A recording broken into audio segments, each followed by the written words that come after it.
I'm Paul Blizzard. I'm a sculptor who's been a practicing artist for close to 30 years now. And I was lucky enough to grow up in a household of artists. My father was a sculptor and my mother's an abstract painter. I knew I wanted to be a sculptor when I was 4. Hi, I'm Laurie. I'm the Coordinator of Environment and Sustainability at Melton City Council. The role that I fulfil and my team is to advise the people who are designing the landscapes.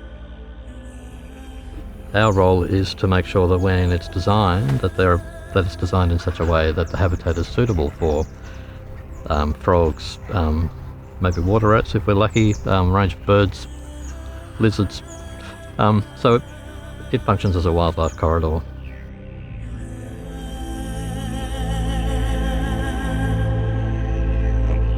I have always been interested in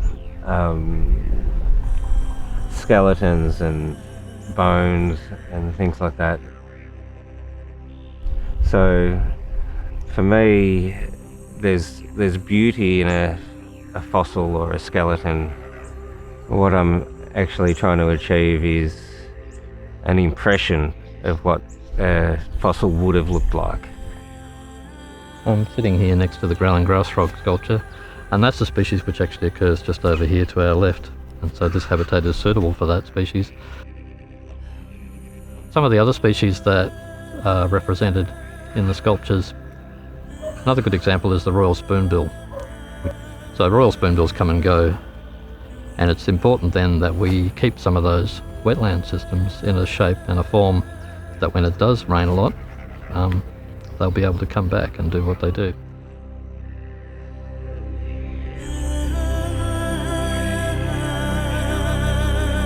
Other species like the yabby, for example, it's still here and probably will be for time to come.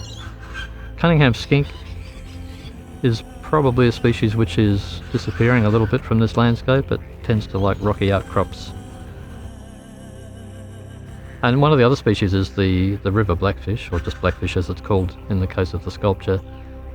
And that's a species which is probably a good example of one that we don't really know how it's going because we don't see it very often. It's a species which is probably still in the system, but it's an example of where if we're not keeping an eye on some of these animals, we don't know whether they're doing okay or not. I was approached by the developers of this estate, and they were looking for something that would tie in the walk with the wetlands and everything that they were developing. As I consulted with them, I talked about using animals that would have been here, native to the area, before any development happened. So all the animals here would have been living in the wetlands that would have been around in this area.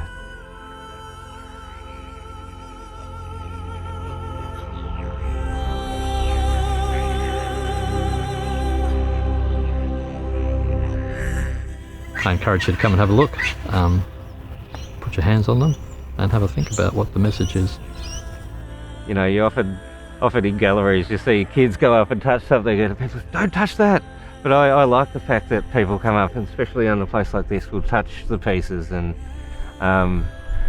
that way they have a real sense of connection with it. One day when you're walking down this track, I hope you'll find these wonderful sculptures, and I hope they give you something to think about.